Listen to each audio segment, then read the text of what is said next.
नमस्कार मित्रों, कैसे हैं आप सब। आशा करता हूँ कि पूर्ण स्वस्थ होंगे। मित्रों, आपने मेरा पिछला वीडियो देखा? यदि नहीं देखा है तो डिस्क्रिप्शन बॉक्स में मैं लिंक दे रहा हूँ, आप कृपया देख लें। उस वीडियो में मैंने बात करी थी बैंक की फिक्स डिपॉजिट में किए जाने वाले इन्वेस्टमेंट, रियल इस्टेट में किए जाने वाले इन्वेस्टमेंट और गोल्ड में किए जाने वाले इन्वेस्टमेंट से आने वाले रिटर्न को कंपेयर किया था बिजनेसेस में जो इन्वेस्टमेंट किया जाता है उसके रिटर्न से, और ये देखा था कि बिजनेसेस में जो रिटर्न आता है वो काफ़ी अधिक आता है। आज इसी कड़ी में आगे बढ़ते हुए मित्रों, मैं आपको बताना चाहता हूँ दो विश्व के महान हस्तियों के बारे में जिन्होंने बहुत छोटी पूंजी लगा करके बिजनेसेस को ओन किया और आज बहुत बड़ी वेल्थ के मालिक बने। इन दो हस्तियों को सिलेक्ट करने के लिए मित्रों मैंने जो क्राइटेरिया लगाया है, 5 पैरामीटर लगाए हैं। उन 5 पैरामीटर में लगाने के बाद मुझे ये दो हस्तियां मिली हैं। ये 5 पैरामीटर हैं। पहला पैरामीटर दोस्तों है कि ये बहुत बड़ी वेल्थ के मालिक हैं। दूसरा पैरामीटर मित्रों है कि इन्होंने हमारे आपकी तरह साधारण लाइफ लीड करी हो, बहुत ज़्यादा लग्जरीज में ना रहे हो और अपनी कमाई का एक बड़ा हिस्सा चैरिटेबल पर्पसेस के लिए, फिलैंथ्रोपिक पर्पसेस के लिए डोनेट किया हो। तीसरा क्राइटेरिया मित्रों ये है कि ये इन्होंने ग्रुप ऑफ बिजनेसेस को धीरे धीरे ओन किया हो या उसमें इन्वेस्टमेंट बढ़ा करके अच्छा रिटर्न कमाया हो, इतनी वेल्थ कमाई हो। चौथा क्राइटेरिया मित्रों ये है कि इन्होंने जो भी पॉलिसी अपनाई है पैसा लगाने की या पैसे के इन्वेस्टमेंट की, वो लंबे समय तक एक कंसिस्टेंट रही है, कंसिस्टेंट पॉलिसी अपनाई है। इसके बारे में भी हम डिटेल में आगे चर्चा करेंगे अपने किसी वीडियो में। अभी के लिए आप ये समझिए कि जो भी स्ट्रेटजी लगी है वो एक लंबे समय तक कंसिस्टेंट रही है।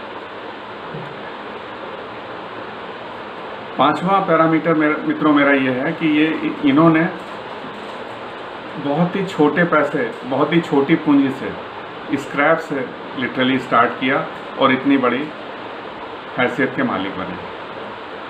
तो आइए आगे बढ़ते हैं और जानते हैं इन दो हस्तियों के बारे में। आइए मित्रों देखते हैं 5 पैरामीटर में दो बड़ी हस्तियों को जो मेरे अनुसार निर्धारित इन 5 पैरामीटर में खरी उतरी हैं। पहली हस्ती हैं वॉरेन एडवर्ड बफे, 1930 बॉर्न है। दिसंबर 2019 में इनकी नेटवर्थ 88.9 बिलियन यूएस डॉलर आंकी गई थी। दुनिया के चौथे सबसे अमीर आदमी थे। तो इस प्रकार से ये बहुत बड़ी नेटवर्थ के मालिक हैं। मेरा पहला क्राइटेरिया मीट आउट कर रहे हैं। इनकी लाइफ बड़ी सिंपल रही, बहुत सिंपल तरीके से रहे हैं हमारे आपकी तरह, और इन्होंने लग्जरीज में ज़्यादा खर्चा नहीं किया है। यही वजह है कि इन्होंने देखिए प्लेज कर रखा है 99% फॉर्चून को फिलैंथ्रोपिक काजेस के लिए डोनेट कर रखा है। देखिए ये बहुत बड़ी बात है। तो इस प्रकार से दूसरा क्राइटेरिया भी मीट आउट करते हैं। अब ये बर्कशायर हैथवे कंपनी ओन करते हैं। बर्कशायर हैथवे कंपनी का देखिए ओनरशिप कितनी ज़्यादा कंपनियों में बर्कशायर हैथवे ने इन्वेस्ट कर रखा है। तो वॉरेन बफे साहब का देखिए कितनी ज़्यादा कंपनियों में ओनरशिप है।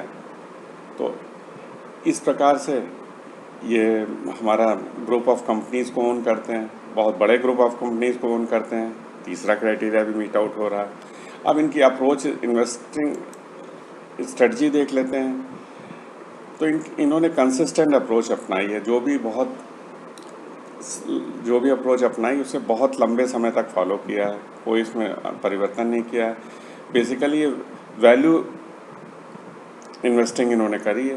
वैल्यू इन्वेस्टिंग के बारे में एक डिटेल वीडियो में जब करूँगा तो इसके बारे में बताऊँगा। अभी के लिए आप यही समझ लीजिए कि ये जो भी इन्होंने अप्रोच अपनाई वो लंबे समय तक उसी पे चलते रहे। इस प्रकार से चौथा क्राइटेरिया भी है, मीट आउट करते हैं। अब मित्रों 5वां क्राइटेरिया है कि बहुत छोटे से स्क्रैप से इन्होंने बहुत छोटी सी पूंजी से शुरू किया होना चाहिए। तो बफे साहब ने बहुत छोटी अमाउंट से इन्वेस्टमेंट शुरू किया था। इस प्रकार से मेरा 5वां क्राइटेरिया भी मीट आउट कर रहे हैं। अब आइए दूसरी हस्ती को देखते हैं ये हैं जॉन सी बोगल, इनको जैक बोगल भी कहा जाता है। जनवरी 2019 में दुर्भाग्य से इनका निधन हो गया। 2019 में इनकी नेटवर्थ $180 मिलियन आंकी गई। तो $180 मिलियन भी एक बहुत बड़ी वेल्थ होती है, लेकिन अगर आप उनको बफे से कंपेयर करें तो काफ़ी कम है, लेकिन एक बहुत बड़ी वेल्थ ये भी मानी जाएगी। अतः ये पहला क्राइटेरिया पूरा करते हैं। इन्होंने मित्रों 75 में वैनगार्ड नामक कंपनी बनाई थी, और वैनगार्ड जो है वो दुनिया की second largest fund investment company है। ये देखिए, ब्लैक रॉक के बाद $6.2 ट्रिलियन इसकी फंड की वैल्यू है। तो बड़ी कंपनी है ये। अब मित्रों मैं बताना चाहता हूँ कि बोगल साहब बहुत ही साधारण तरीके से रहे हैं। इन्होंने अपनी लाइफ बहुत सिंपल तरीके से लीड करी है। यही एक कारण है कि जब ये हाई अर्निंग डेज में थे तो अपनी सैलरी का 50% चैरिटी में डोनेट करते थे। जो व्यक्ति 50% चैरिटी में डोनेट करेगा तो आप देखिए अपने लिए नहीं दूसरों के लिए जी रहा है वो। 50% बाकी जो वेल्थ इनकी बचती थी उसमें ये इन्वेस्टमेंट करते थे, अपना घर का खर्चा चलाते थे। तो हमारा दूसरा पैरामीटर भी मीट आउट कर रहे हैं। तीसरा पैरामीटर है ग्रुप ऑफ कंपनीज में ओनरशिप होनी चाहिए। तो मित्रों बोगल जी का सारा इन्वेस्टमेंट वैनगार्ड कंपनी के ही थ्रू है, डिफरेंट फंड्स में। तो उसके ज़रिए ये बहुत सी कंपनियों में ओनरशिप इनकी है। तो इस प्रकार से ये बहुत से कंपनीज को ओन करते हैं। अब इनकी अप्रोच कंसिस्टेंसी देखी जाए तो मित्रों इनकी जो अप्रोच इन्वेस्टमेंट की है वो पैसिव अप्रोच है। पैसिव अप्रोच के बारे में फिर मैं ये कहूँगा कि एक डिटेल मैं आपको वीडियो करूँगा, उसमें बताऊँगा। अभी के लिए आप ये समझ लीजिए कि ये स्टडी या कंसिस्टेंट अप्रोच लेके चले। जो अप्रोच इन्होंने लगा ली वो अप्रोच लंबे समय तक वही चलती रही, परिवर्तित नहीं किया। तो इस प्रकार से कंसिस्टेंट अप्रोच के सहारे आगे बढ़े। पांचवा क्राइटेरिया मित्रों कि स्क्रैच से या बहुत छोटी पूंजी से शुरू होना चाहिए। तो इन्होंने बहुत ही छोटे इन्वेस्टमेंट से शुरुआत करी थी वैनगार्ड ग्रुप बनाने से पूर्व। तो इस प्रकार ये बहुत ही पांचों क्राइटेरिया को मीट आउट कर रहे हैं। और ये दोनों हस्तियां मैंने जो पांचों पैरामीटर लिए हैं उसमें खरी उतर रही हैं। और ये दोनों इतने इम्पॉर्टेंट हस्तियां हैं, इनके बारे में मैंने छोटा इंट्रोडक्शन आपको दिया है, क्योंकि आगे चल कर के इनकी स्ट्रेटजीज पॉलिसीज़ को लेके हम चलेंगे। ये मेरे जो पांचों पैरामीटर लिए हैं ये मेरे अपने हैं, इसमें कोई कहीं से मैंने लिए हैं, और इन पांचों पैरामीटर में ये दोनों खरे उतरते हैं। तो देखा मित्रों आपने कैसे इन दो हस्तियों ने कमाल करके दिखाया। छोटी से पूंजी को ग्रुप ऑफ कंपनीज में इन्वेस्ट करके बड़ी पूंजी के मालिक बन गए। मित्रों ये छोटा सा इंट्रोडक्शन मैंने इन लोगों के बारे में इसलिए दिया कि आगे चल के जो हमारे वीडियोस आएंगे उसमें हम लोग इनकी स्ट्रेटजीज़ के बारे में डिटेल में स्टडी करेंगे। तो आज मैंने ये उचित समझा कि इनको आपको छोटा सा इंट्रोडक्शन दे दूं, जिससे कि आपको आगे समझने में सुविधा रहे। अंत में चलने से पहले पुनः वही निवेदन, यदि आपने अभी तक मेरे चैनल को सब्सक्राइब नहीं किया है तो प्लीज़ वीडियो को लाइक कर लें, चैनल को सब्सक्राइब कर लें और बेल आइकॉन ज़रूर दबा दें, जिससे कि मेरे आने वाले वीडियो आपको पहले मिलते रहें।